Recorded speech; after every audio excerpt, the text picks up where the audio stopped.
you're chilling. Now for me, I was an eager beaver. And hey teammates, welcome back to my channel. I am Tenia, of course, and welcome to my channel. I'm so excited you have clicked on this video because this is like the grand finale series video to my I Got the Job So Now What series, because trust and believe I was super lost, as you may be as well, and I don't want you to feel like that. So this video is to help you out. Let's get started.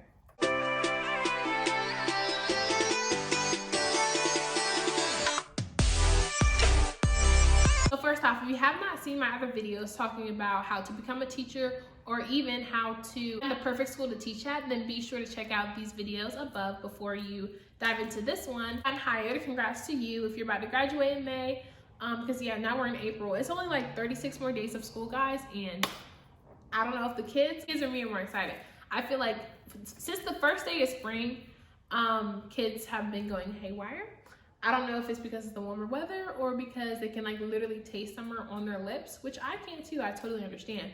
But I still have a lot of lessons that I want to get done, things that I need to be teaching them. I'm definitely in crunch time. Needless to say, I'm so glad you have accepted your calling to become a teacher and join us on the educational journey. I would also love for you to subscribe because we're so close to 600 subscribers, and I appreciate each and every one of you. It's funny because I'm recording this after school and I can hear my students saying, I left. You gotta love teaching. Why are they looking for me? It's after school hours. Anyway, okay.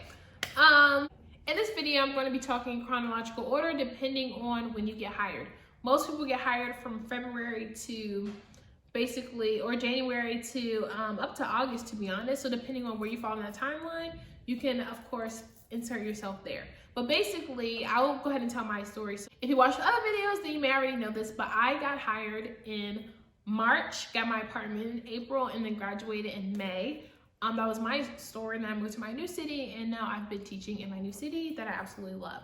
But after you go through your interview process, you get hired, you find a great school to work at, then they offer you the position, hopefully, and hopefully you've already went ahead and you've already talked to the staff, talked to the students, did interviews, site walkthroughs, and did a whole observation day in that school to know that's the best fit for you. Then once you get offered that contract, of course you can accept the offer or decline the offer. Given that you accept the offer, you then have to sign the contract, which is weird because I know I signed a contract technically, but it was online, so it felt a little weird, like not having to physically sign something. We're all electronic now, so you may sign your contract. Make sure you read everything in the contract. It may be electronic or it may be mailed to you, and then you have to send it back. I've heard teachers do a bunch of different things. So then you sign the contract. Okay, sorry about that. So then basically what a lot of teachers don't tell you is from March to July, I was basically chilling, or depending on when you get hired, whether it's April, May, June, July, until the school, you technically don't have to do anything until your report day, which is probably like a week or two before school starts for teachers. You have to go in and do professional development, but basically you're chilling. Now for me, I was an eager beaver and went ahead and reviewed my lessons, and thank God my lead reached out to me to go ahead and get a hands on the curriculum and be more familiar with the things that I was going to be teaching. Even though I say I was chilling, I was still doing things to prepare for my classroom. For example, getting my classroom theme together, figuring out what I wanted my routines and procedures to be, so that when the school year did start, I wasn't like scrambling all over the place because I did do some prereq before. Of course, that is unpaid hours, but I feel like I'm not promoting teachers to work outside of contract hours. But if you do know that mentally you're not going to be able to sleep at night because you're so excited to have a room of your own like I was, then I would suggest to go ahead and get started. I am going to do a video, I am working on that, that is talking about how I reviewed my curriculum over the summer, so just be on the lookout for that. I promise the subscriber that asked me for it, get your video.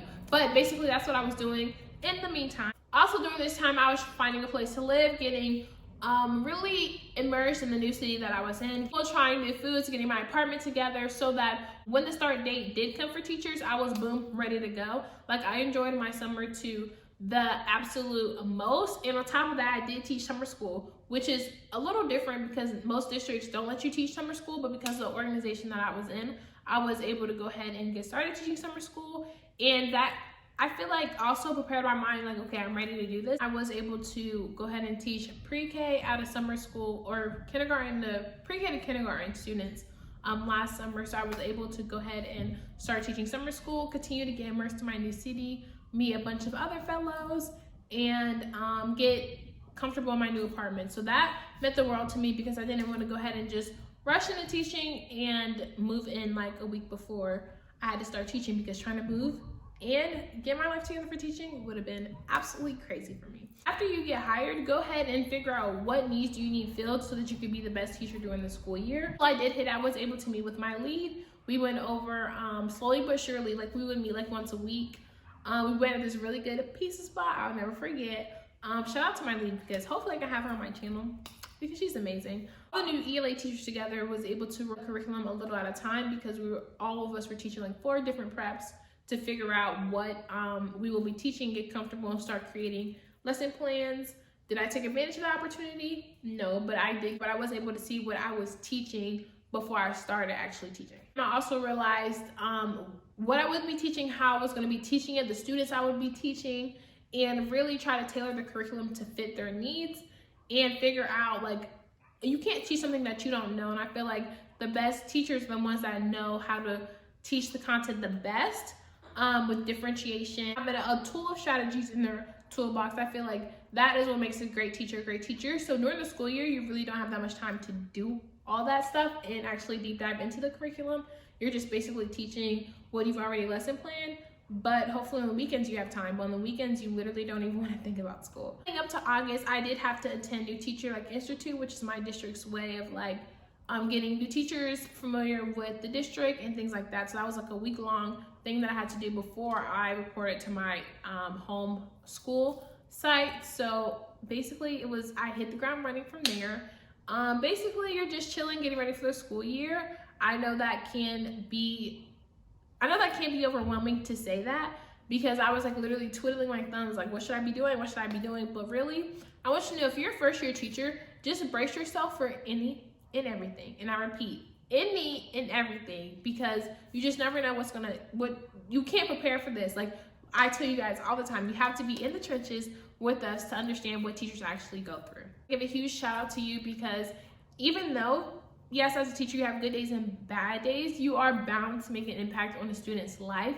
And whatever you do now is going to be worth it in the end. And I promise you, even though some days it may not feel like it, or some days you may feel like you're not even worthy enough to be a teacher. Like, I'm so blessed and honored. Like, I literally can't see myself doing anything else besides teaching. So hope you have a great experience in the field of education as well, and figure out what to do best with your time as you have signed your contract and you're just waiting for the next school year to start. Thank you all so much for watching. If you are a fellow teacher, let me know some things you did to prepare for the school year, or some things you did after you signed your contract, because you need to celebrate. I know becoming a teacher is not an easy feat, and you need to go out and celebrate. But nonetheless, thank you guys so much for watching this video. Don't forget to like down below.